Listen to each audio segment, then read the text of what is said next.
गुप्ता आपका expressive class में स्वागत करता हूं। आज हम चैप्टर 2 बहुपद पॉलिनोमियल एक्सरसाइज 2.2 के कुछ क्वेश्चन करेंगे। इससे पहले सेशन में हमने क्वेश्चन नंबर 1 का फर्स्ट पार्ट और सेकंड पार्ट कर चुके हैं, जिसमें हमें बताना था कि निम्न द्विघात बहुपद के शून्य ज्ञात करने थे और शून्य को और गुणांकों के बीच के संबंध की सत्यता की जांच करनी थी। ठीक है, आइए इसका अगला क्वेश्चन करते हैं। क्वेश्चन नंबर 3 है हमारा। क्वेश्चन नंबर 3 क्या कहता है कि 6x² - 3 - 7x। ठीक है, ये हमारी द्विघात समीकरण है। अब देखिए, जो हमारा द्विघात समीकरण है उसे एक क्रमबद्ध लगाते हैं। क्रमबद्ध होना चाहिए हमारा क्या कि सबसे बड़ी घात वाला पद, फिर उससे छोटे वाली घात और फिर कांस्टेंट टर्म आना चाहिए हमारा। ठीक है, ये हमारा हो गया सीक्वेंस। आइए इसे सोल्व करते हैं। क्या होगा, मैंने बताया था इसके गुणनखंड करने का तरीका क्या होता है कि 6 और 3 x² का गुणांक और कांस्टेंट टर्म का गुणनफल क्या है हमारा -18। अब इन दोनों का -18 का हमें ऐसा गुणनखंड करना है कि गुणा करने पर तो हमारा -18 ही आना चाहिए और जोड़ने या घटाने पर हमारा -7 आना चाहिए। अब ये कैसे आएगा, आइए देखते हैं। जब हम 18 के गुणनखंड करेंगे तो क्या होगा, 2 × 18, 3 × 9 और 3 × 3 क्या हो गया। तो हम कह सकते हैं कि हम ले सकते हैं 3 × 9, 9 दूनी 18। ठीक है, अगर हम इसे लेते हैं 9 दूनी 18, ठीक है, 9 दूनी 18 तो सही आ गया। अब देखिए, अगर मैं इसे माइनस का लूँ, ऐसे प्लस कर लेता हूँ तो क्या होगा, माइनस के साथ ही आएगा। यही हमारा माइनस के साथ आना चाहिए। आइए इसके गुणनखंड करते हैं। क्या करेंगे कि 6x² - 7x को लिख सकते हैं -9x + 2x - 3। आइए इसमें से कॉमन लेते हैं। अब देखिए, दोनों में से 3 के गुणा चाहिए, दोनों 6 और 9, तो 3 कॉमन ले लेंगे और x भी हो जाएगा कॉमन। तो क्या बचेगा, 2x - 3 बचेगा। अब यहाँ से +1 कॉमन लिया तो क्या बचेगा, 2x - 3। जब हम ऊपर वाले में से 2x - 3 कॉमन लेंगे तो अंदर बचेगा हमारा 3x + 1 बचेगा। ठीक है, ये हमारा हो गया। शून्यक के लिए क्या करेंगे, शून्यक के लिए सॉरी, इसे हमने शुरुआत में माना था लेट px = ठीक है, जब से px माना था हम क्या करेंगे, इसमें px को 0 के बराबर रख देंगे। जब px को हम 0 के बराबर रखेंगे तो क्या होगा, 2x - 3 और 3x + 1 = 0 हो जाएगा। एक बार 2x - 1 को 3 को 0 के बराबर रखेंगे तो क्या हो जाएगा, 2x = 3 और x बराबर हो जाएगा 3/2। इधर 3x + 1 को 0 के बराबर रखेंगे तो 3x = हो जाएगा -1 और x = हो जाएगा -1/3 हो जाएगा। ये हो गया हमारा शून्य आ चुका है। तो लिखेंगे, अतः बहुपद px के शून्यक 3/2 और -1/3 है। अब इसकी सत्यता की जांच कर लेते हैं। सत्यता की जांच के लिए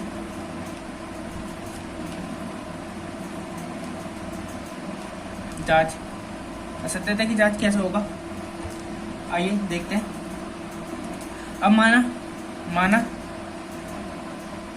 px के 2 शून्यक हमने अलग अलग मान लिया, अल्फा और बीटा है। ठीक है, हमने जो हमारे शून्यक आए थे उसे हमने एक दे दिया अल्फा और एक बीटा। तो अल्फा = हो जाएगा 3/2 और दूसरा हो जाएगा बीटा = -1/3 हो जाएगा। यहाँ से हमने निकाला था अल्फा और बीटा का मान। ठीक है, अब क्या होगा, तो क्या होगा, शून्यकों का योगफल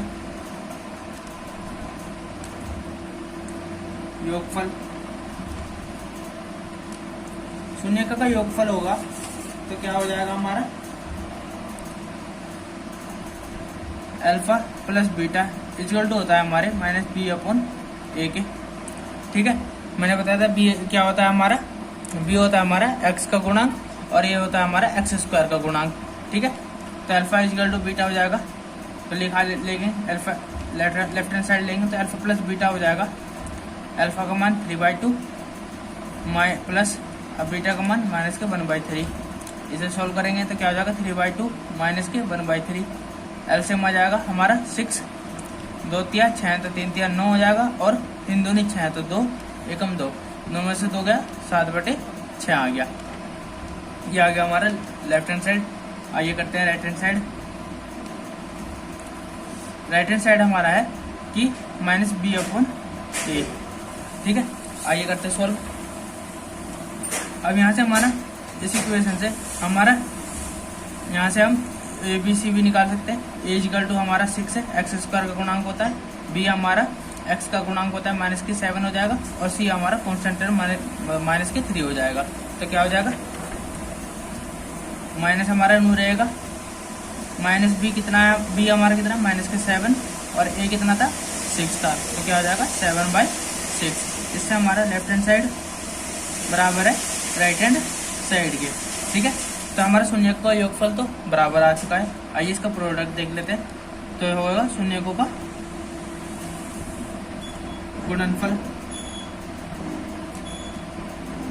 शून्यकों का गुणनफल क्या होता है हमारा, alpha into beta equal to होता है सी अपॉन ए के। ले चलेंगे इसी में भी left hand side alpha into beta. Alpha कितना था हमारा 3/2 और बीटा कितना था हमारा माइनस के 1/3। 3 से 3 कैंसिल हो जाएगा, क्या बचेगा हमारे पास माइनस के 1/2 बचेगा। आइए राइट हैंड साइड देखते हैं। सी अपॉन ए था हमारा, ए हमारा क्या होता है कॉन्स्टेंट टर्म। ठीक है, जो हमारा यहाँ पर क्या आया माइनस के 3 और ए कितना था हमारा 6 था, तो क्या होगा माइनस की 3/6। तो कैंसिल करेंगे तो 3 बन जाते 3 2 से 6, तो हो जाएगा माइनस के 1/2। ये हमारा आ गया, जो हमारा क्या आ गया लेफ्ट हैंड साइड बराबर है राइट हैंड साइड के। तो हम लिख सकते हैं कि अतः हमारा जो ये सब आया है सब हमारे बिल्कुल सही है, हमारा शून्य को बिल्कुल एकदम ठीक है। ठीक है, आइए इसका अगला क्वेश्चन करते हैं। अगला क्वेश्चन कहता है कि 4u² प्लस 8u, ये हमारी इक्वेशन को द्विघात बहुपद दे रखा है। ठीक है, इसे हमें सोल्व करना है। अब देखिए इसमें हमारा कांस्टेंट टर्म है नहीं है, फिर भी हमारा द्विघात बहुपद है। अगर हमारा इसमें कांस्टेंट टर्म होता तो हम सोल्व करते, अगर हमारा कांस्टेंट टर्म नहीं है तो हम इसे डायरेक्ट सोल्व कर सकते हैं। कैसे कि अगर मैं इसमें से इसका गुणनफल कैसे करेंगे, देखिए 4 और 8, 4 का गुणा जाए तो 4 कॉमन ले लेंगे और u कॉमन ले लेंगे, तो 4u कॉमन लेंगे तो क्या बचेगा u प्लस 2 बचेगा, 4 दूनी 8। ये हमारा हो गया इसका गुणनफल। तो शून्य के लिए क्या हो जाएगा, के लिए मैं बार बार भूल जाता हूँ, px इक्वल टू जैसा माना हमने, तो क्या हो जाएगा px इक्वल टू 0 रखेंगे, तो 4u u plus 2 equal to 0। तो एक बार 4u को 0 के बराबर रखेंगे तो u बराबर 0 हो जाएगा। 0 कैसा हो जाएगा 4 हमारा 0 के नीचे आ जाएगा, तो किसी को 0 को किसी चीज़ से भी डिवाइड करेंगे तो 0 ही होगा। ठीक है, इधर u प्लस 2 इक्वल टू 0, तो ये u बराबर हो जाएगा माइनस के 2। ये हमारे दो मान आ चुके हैं। ठीक है, तो इसकी सत्यता की जांच के लिए कर लेते हैं, तो लिख सकते हैं अतः बहुपद px के शून्यक 0 और -2 है। ठीक है, सत्यता की जांच के लिए जांच कैसे होगी, px को हम सत्यता की जांच के लिए क्या करेंगे, शून्य को का योगफल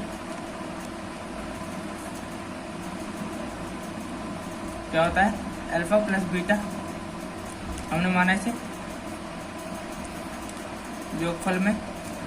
इसमें सत्यता की जांच के लिए क्या करेंगे, माना पी एक्स के शून्यक अल्फा और बीटा है।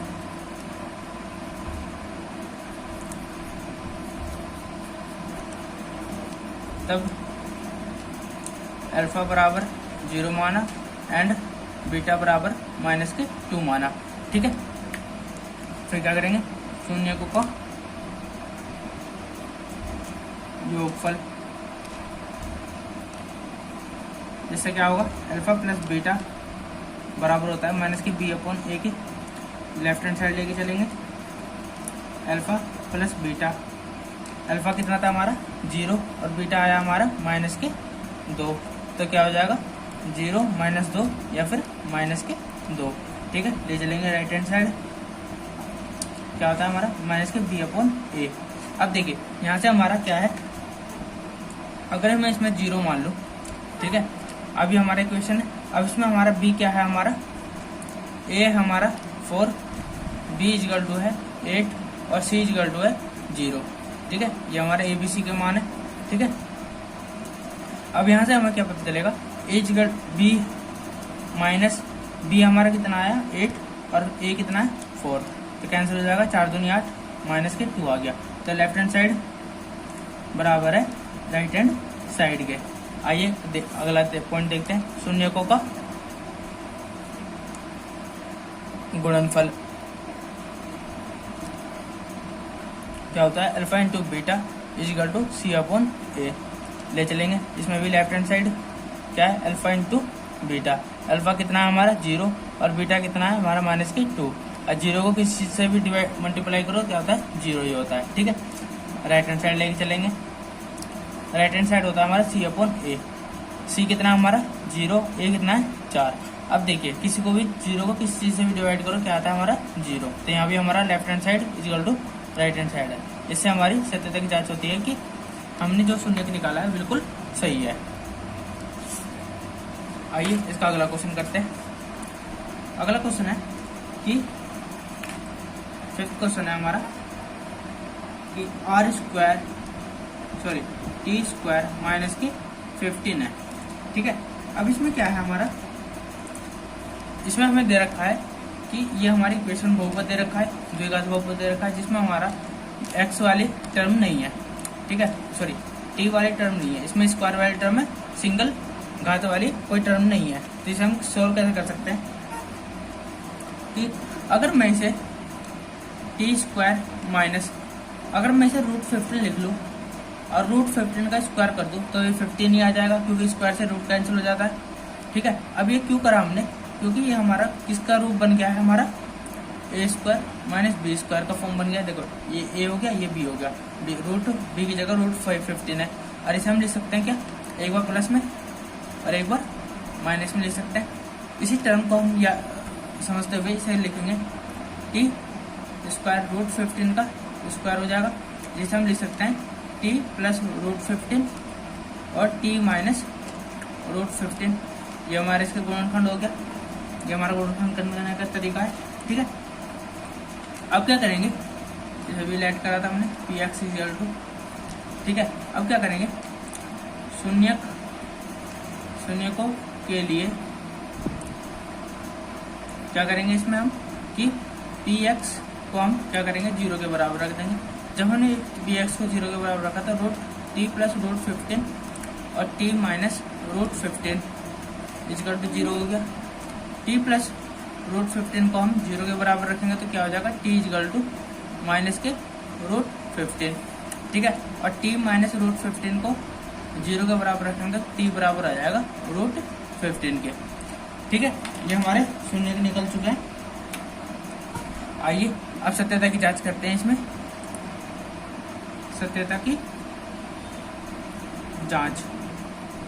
जांच करने के लिए क्या होगा, अब सत्यता की जांच करने के लिए क्या करेंगे, माना बहुपद px के शून्यक अल्फा और बीटा है, तब अल्फा इज इक्वल टू हो जाएगा माइनस के 15 and beta is equal to हो जाएगा रूट 15, सॉरी ये रूट में है, ठीक है, माइनस के रूट 15 और प्लस के रूट 15। तो क्या हो जाएगा, इससे हम शून्य को का योगफल क्या हो जाएगा, alpha plus beta is equal to minus के बी अपॉन ए। तो लेफ्ट हैंड साइड लेके चलेंगे, alpha plus beta is equal to हो जाएगा माइनस के रूट 15 और प्लस के रूट 15, क्या हो जाएगा, 0 हो जाएगा। राइट हैंड साइड लेके चलेंगे, माइनस के बी अपॉन ए। अब देखिए इस इक्वेशन से जो हमें इक्वेशन दे रखी है टी स्क्वायर माइनस के 15, ठीक है, इसमें हमारा जो x वाला टर्म है वो 0 है, इसे मैं ऐसे लिख सकता हूँ टी स्क्वायर माइनस 0x या प्लस के 0 है, कोई दिक्कत नहीं, माइनस के 15 इज इक्वल टू 0, सॉरी ऐसे रखेंगे। तो यहाँ से हमारा a हो जाएगा हमारा 1, क्योंकि टी स्क्वायर का गुणांक वो होता है और b होता है हमारा x का गुणांक, तो 0 हो जाएगा और c is equal to minus के 15 हो जाएगा, ठीक है। तो हमारा b यहाँ पे क्या है, हमारा 0 है और a कितना है हमारा 1। तो किसी को भी 0 को किसी से भी डिवाइड करने में क्या आता है, 0 आता है। तो हमारा क्या आ गया, left hand side is equal to है हमारे राइट हैंड साइड के, कि जो हमने गुणांक निकाला उससे हमारा गुणन शून्य को योगफल और जो हमने इक्वेशन से निकाला वो बराबर है, तो हमारे बिल्कुल सही है। तो निकालेंगे शून्य को गुणनफल, शून्य को गुणनफल ये किसके बराबर होता है, alpha into beta is equal to होता है हमारा सी अपॉन ए के बराबर, ठीक है।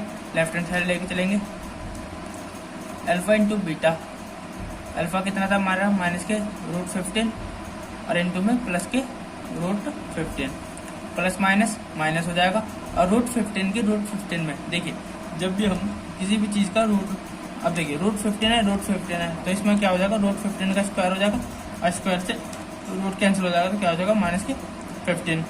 राइट हैंड साइड लेके चलते हैं, क्या होता है सी अपॉन ए, हमारा ये था सी क्या है हमारा, सी हमारे यहाँ पे आया था माइनस के 15 और ए कितना था हमारा 1, तो क्या हो जाएगा माइनस के 15 हो जाएगा, जो हमारा लेफ्ट हैंड साइड बराबर है राइट हैंड साइड के। इससे हमारी सत्यता की जांच होती है कि जो हमने निकाला है शून्य वो हमारा बिल्कुल सही है। आइए इसका लास्ट क्वेश्चन करते हैं। लास्ट क्वेश्चन है हमारा कि 3x², इस एक्सरसाइज का हमारा लास्ट क्वेश्चन है 3x² माइनस के x माइनस 4, ठीक है। अभी लोग हमने जितना क्वेश्चन करा ये हमारा उसी तरह ही होगा। इसके गुणनखंड करेंगे, लेट करेंगे पहले, सॉरी माना px is equal to 3x² minus x minus 4, ठीक है। इसका गुणनखंड करेंगे, क्या हो जाएगा, मैंने बताया था x² का कोएफिशिएंट गुणांक और कांस्टेंट टर्म का गुणनफल जो आया उसके ऐसे दो गुणनखंड करेंगे कि जोड़ने पे तो माइनस का 1 आना चाहिए और गुणा करने पर माइनस के 12 आना चाहिए। अब देखिए 3 चौक 12, 3 और 4 लेते हैं तो ये 12 होगा, ठीक है। अगर मैं 4 में से 3 घटाऊंगा तो 1 आएगा, पर हमें माइनस का 1 चाहिए, तो माइनस 1 करने के लिए बड़ा नंबर हमारा माइनस का होना चाहिए और छोटा नंबर प्लस का, ठीक है। तो इसे सोल्व करेंगे, 3x² प्लस के 3x माइनस 4x माइनस 4, ठीक है। दोनों में से 3x कॉमन है तो 3x बचेगा और यह बचेगा 1। जब हम 3x कॉमन लेंगे तो x प्लस 1 बचेगा, और यहाँ से हम माइनस 1 कॉमन लेंगे तो क्या बचेगा हमारा, सॉरी माइनस के 4 कॉमन लेंगे तो क्या बचेगा, x प्लस 1 बचेगा। और पूरे में से x प्लस 1 कॉमन है तो अंदर बचेगा हमारा 3x माइनस के 4 बचेगा, ठीक है। ये हो गया हमारा। अब शून्यकों के लिए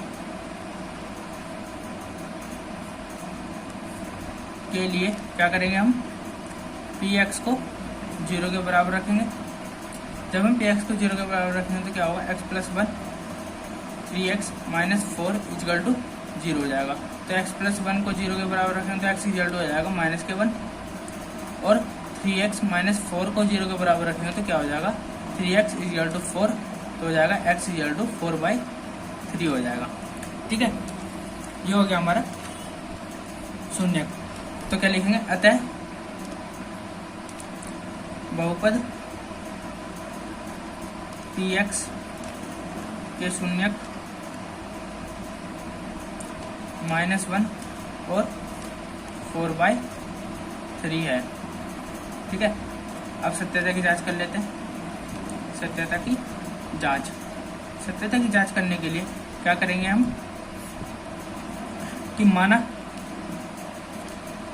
px के शून्यक अल्फा और बीटा है, तब अल्फा इजिकल टू मान लिया हमने -1 एंड बीटा इजिकल टू मान लिया हमने 4/3। ठीक है, तो करेंगे शून्यकों का योगफल।